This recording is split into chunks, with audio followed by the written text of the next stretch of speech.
Hello friends, basic education channel में आपका स्वागत है। मैं हूं न्यूम। आज से हम संविधान की क्लास स्टार्ट करेंगे। स्टार्टिंग में हम संविधान से पूछे जाने वाले जो बेसिक्स क्वेश्चन हैं वो पढ़ेंगे। फिर हम आने वाले जो क्लास है उसमें हम कथन कारण वाले जो क्वेश्चंस हैं वो सॉल्व करेंगे। तो क्लास में बने रहिए और देखिए कि कितना क्वेश्चन आपसे सॉल्व होता है। तो चलिए क्लास स्टार्ट करते हैं। पहला प्रश्न है, निम्नलिखित में से किस अधिनियम द्वारा भारत के गवर्नर जनरल को अध्यादेश जारी करने की शक्ति प्रदान की गई? तो इसका राइट आंसर होगा ऑप्शन दूसरा, भारतीय परिषद अधिनियम 1861 के तहत। ठीक है। अगला प्रश्न है, भारत के गवर्नर जनरल को किस एक्ट के द्वारा अपनी समिति के निर्णय को अस्वीकार करने का अधिकार मिला था? तो इसका आंसर होगा आपका 1786 का जो अमेंडमेंट एक्ट था उसके तहत जो है भारत के जो गवर्नर जनरल है, ठीक है, उसको अपनी समिति के निर्णय को अस्वीकार करने का अधिकार मिला था। तो राइट आंसर ऑप्शन तीसरा होगा। अगला प्रश्न है, भारत में सचिव का पद किसके द्वारा निर्मित किया गया था? तो इसका राइट आंसर होगा ऑप्शन दूसरा, भारत सरकार अधिनियम 1858 के तहत जो है सचिव का पद निर्मित किया गया था। ठीक है। अगला प्रश्न है, किस संविधान संशोधन एक्ट के तहत मतदाताओं की आयु जो है 21 वर्ष से घटाकर 18 वर्ष कर दी गई थी? तो इसका राइट आंसर होगा आपका ऑप्शन पहला, 61वां संविधान संशोधन 1989। ठीक है। अगला प्रश्न है, भारतीय संविधान के किस संशोधन के द्वारा स्पष्ट रूप से यह व्यवस्था की गई है कि भारत के राष्ट्रपति मंत्रिपरिषद की सलाह को मानने के लिए बाध्य हैं? तो इसका राइट आंसर होगा आपका ऑप्शन चौथा, 42वां संविधान संशोधन अधिनियम के तहत। अगला प्रश्न है, B.R. अम्बेडकर और महात्मा गांधी के मध्य सन 1932 में हस्ताक्षरित पुणे समझौते में प्रावधान क्या था? तो इसका राइट आंसर होगा ऑप्शन चौथा, हरिजनों के लिए आरक्षण सहित संयुक्त निर्वाचन क्षेत्र का प्रावधान था पुणे समझौते में। ठीक है। अगला प्रश्न है, संविधान सभा द्वारा अंतिम रूप से पारित संविधान में कुल कितने अनुच्छेद और अनुसूचियां थीं? तो इसका राइट आंसर होगा ऑप्शन तीसरा, अनुच्छेद 335 थे। और कितनी अनुसूचियां थीं? तो 8 अनुसूचियां थीं। ठीक है। अगला प्रश्न है, संविधान सभा के स्थायी अध्यक्ष कौन थे? तो इसका राइट आंसर होगा आपका ऑप्शन तीसरा, डॉक्टर राजेंद्र प्रसाद। अगला प्रश्न है, भारतीय संविधान के किस भाग को उसकी आत्मा की संज्ञा प्रदान की गई है? तो इसका राइट आंसर होगा भारतीय संविधान की आत्मा प्रस्तावना को कहा जाता है, यानी ऑप्शन पहला राइट आंसर होगा। अगला प्रश्न है, संपूर्ण भारतीय संविधान के निर्माण में संविधान सभा को कितना समय लगा? तो इसका राइट आंसर होगा ऑप्शन दूसरा, 2 वर्ष 11 माह 18 दिन का समय लगा भारतीय संविधान को निर्माण करने में। अगला प्रश्न है, भारत को गणतंत्र क्यों कहा जाता है? ठीक है। तो इसका राइट आंसर होगा आपका ऑप्शन चौथा, यह राज्य का प्रमुख निर्धारित अवधि के लिए निर्वाचित होता है। अगला प्रश्न है, भारतीय संविधान लागू हुआ था? तो इसका राइट आंसर होगा आपका ऑप्शन पहला, 26 जनवरी 1950 को भारतीय संविधान लागू किया गया था। अगला प्रश्न है, भारतीय संविधान में राज्य के नीति निर्देशक तत्व ग्रहण किए गए। तो जो नीति निर्देशक तत्व हैं किस संविधान से ग्रहण किया गया था? तो है आपके आयरलैंड के संविधान से। ठीक है। तो राइट आंसर ऑप्शन दूसरा होगा। अगला प्रश्न है,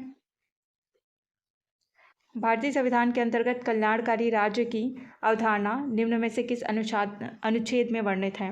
तो इसका राइट आंसर होगा आपका ऑप्शन दूसरा, अनुच्छेद 38 में जो है कल्याणकारी राज्य की अवधारणा बताया गया है। अगला प्रश्न है, भारतीय संविधान में मूल कर्तव्यों को शामिल करने का विचार किस देश के संविधान से लिया गया है?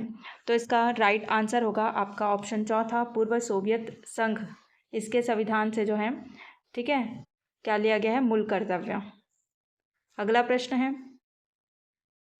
भारत एक धर्मनिरपेक्ष राज्य है, इसका मतलब है कि भारतीय राज्य क्या है? तो इसका राइट आंसर होगा आपका ऑप्शन चौथा, किसी निश्चित धर्म का समर्थन नहीं करता। हमारा जो देश भारत है वो किसी निश्चित धर्म का समर्थन नहीं करता, यही धर्मनिरपेक्ष का मतलब होता है। ठीक है। अगला प्रश्न है, भारत के संविधान की प्रस्तावना में समाजवादी और धर्मनिरपेक्ष शब्दों को किस संविधान संशोधन द्वारा जोड़ा गया? तो इसका राइट आंसर होगा आपका ऑप्शन दूसरा, 42वें संविधान संशोधन के तहत जो है संविधान में समाजवादी, ठीक है, प्रस्तावना में समाजवादी और धर्मनिरपेक्ष शब्द जोड़े गए। अगला प्रश्न है, भारतीय संविधान के किस अनुच्छेद में राज्य के नीति निर्देशक तत्वों का उल्लेख है? तो इसका राइट आंसर होगा आपका ऑप्शन तीसरा, 36 से 51। 36 से 51 में राज्य के नीति निर्देशक तत्वों को बताया गया है, ठीक है। अगला प्रश्न है, लिखित संविधान की अवधारणा सर्वप्रथम कहाँ जन्म लिया? ठीक है, तो इसका राइट आंसर होगा आपका ऑप्शन पहला, फ्रांस में। लिखित संविधान की अवधारणा कहाँ सबसे पहले जन्म लिया? तो है फ्रांस में। अगला प्रश्न है, किस अनुच्छेद के तहत राष्ट्रपति अपने पद ग्रहण करने की तिथि से 5 वर्ष की अवधि तक अपने पद पर बना रहता है? तो इसका राइट आंसर होगा आपका अनुच्छेद 56, यानी ऑप्शन दूसरा राइट आंसर होगा। अगला प्रश्न है, संघ की कार्यपालिका शक्ति जो है किस में निहित होती है? तो इसका राइट आंसर होगा आपका ऑप्शन दूसरा, राष्ट्रपति में निहित होती है संघ की कार्यपालिका जो शक्ति होती है वो। अगला प्रश्न है, धन विधेयक पारित करने के लिए राज्यसभा को कितना समय दिया जाता है? तो इसका राइट आंसर होगा ऑप्शन पहला, 14 दिन का समय दिया जाता है, ठीक है। अगला प्रश्न है, राष्ट्रपति द्वारा लोकसभा में आंग्ल भारतीय समुदाय के 2 सदस्यों को किस अनुच्छेद के तहत मनोनीत करता है? तो इसका राइट आंसर होगा ऑप्शन दूसरा, अनुच्छेद 331 के तहत जो है आंग्ल भारतीय समुदाय के 2 सदस्यों को मनोनीत किया जाता है लोकसभा में। अगला प्रश्न है, भारत के संविधान के किस अनुच्छेद में मौलिक कर्तव्य की चर्चा की गई है?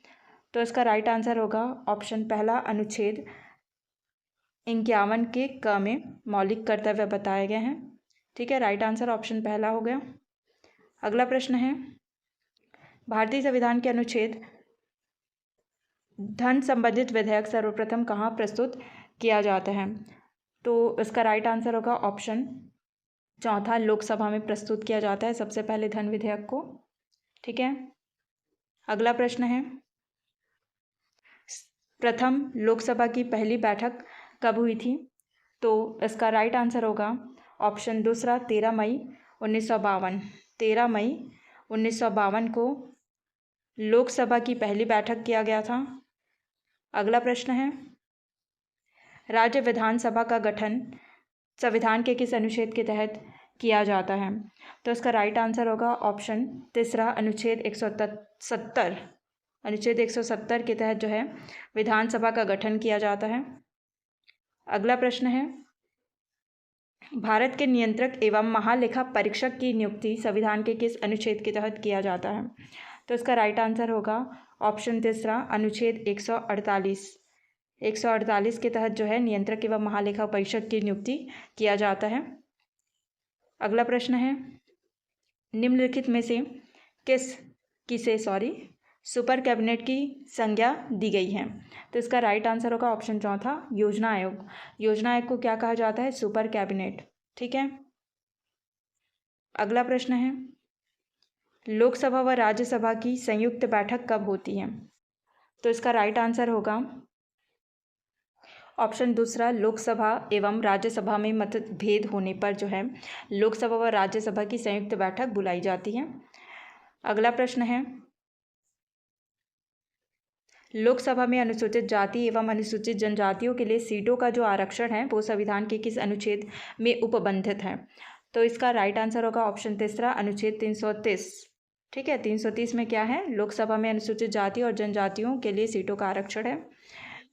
अगला प्रश्न है, प्रधानमंत्री की नियुक्ति राष्ट्रपति करता है, यह किस अनुच्छेद में वर्णित है?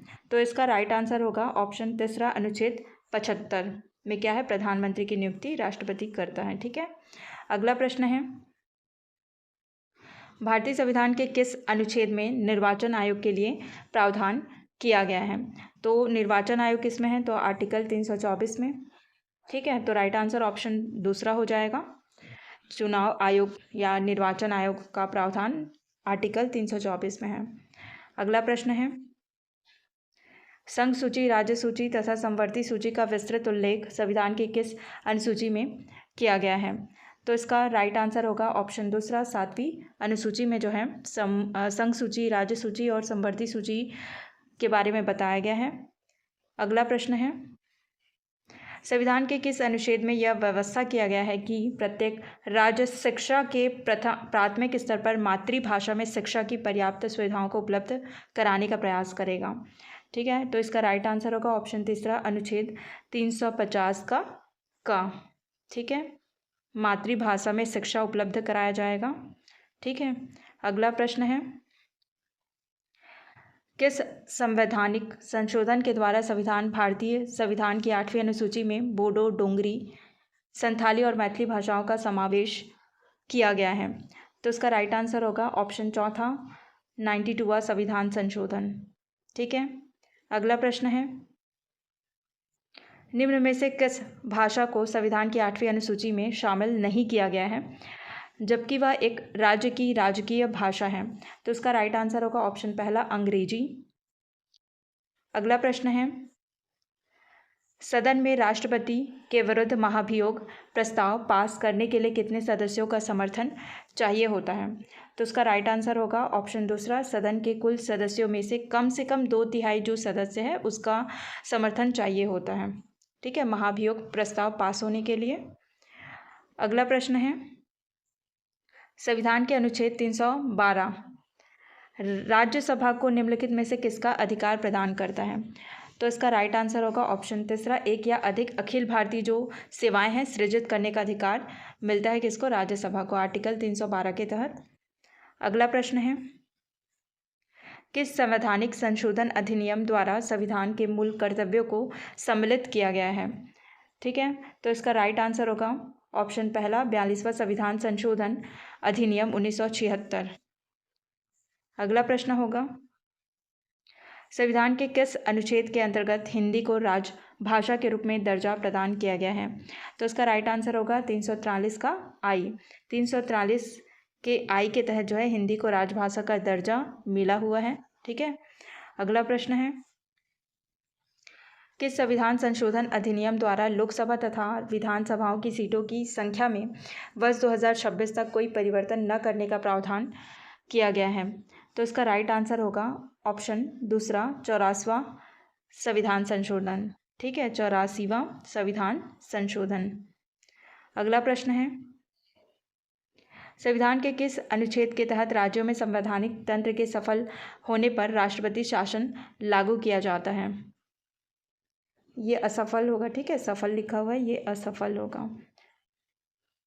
तो राज्य में जब संवैधानिक तंत्र असफल होता है तो राष्ट्रपति शासन आर्टिकल 356 के तहत लगाया जाता है। ठीक है, ऑप्शन चौथा राइट आंसर होगा। अगला प्रश्न है, संविधान के किस अनुसूची में अनुसूचित जाति और जनजाति क्षेत्र के प्रशासन के संबंध में प्रावधान किया गया है? तो इसका राइट आंसर होगा ऑप्शन तीसरा, 5वीं और 6वीं अनुसूची में बताया गया है। ठीक है, अगला प्रश्न है, शिक्षा को किस संविधान संशोधन के द्वारा राज्य सूची से समवर्ती सूची में लाया गया है? तो इसका राइट आंसर होगा ऑप्शन तीसरा, 42वां संविधान संशोधन अधिनियम के तहत जो है शिक्षा को राज्य सूची से समवर्ती सूची, पहले ये शिक्षा जो है राज्य सूची का विषय था, अब ये समवर्ती सूची का विषय है। ठीक है, अगला प्रश्न है, संविधान के किस अनुच्छेद के तहत राष्ट्रीय आपातकाल की उद्घोषणा राष्ट्रपति करता है? तो इसका राइट आंसर होगा ऑप्शन पहला, आर्टिकल 352 के तहत राष्ट्रीय आपातकाल की घोषणा राष्ट्रपति के द्वारा किया जाता है।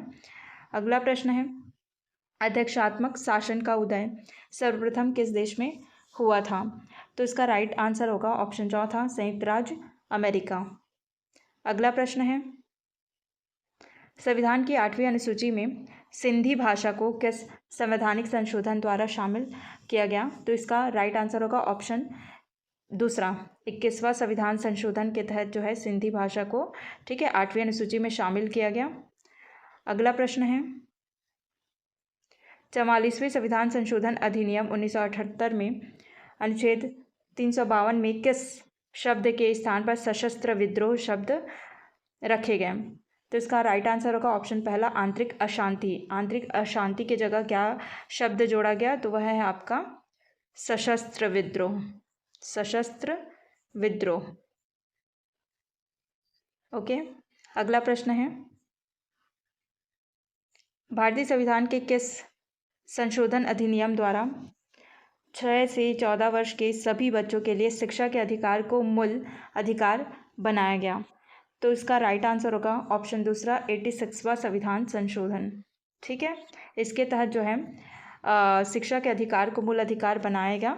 ठीक है, 6 से 14 वर्ष के बच्चों के लिए। तो आज के वीडियो में बस इतना ही। वीडियो अगर पसंद आया होगा तो वीडियो को लाइक शेयर करें और चैनल को सब्सक्राइब ज़रूर करें। मिलते हैं अगले वीडियो में। ठीक है।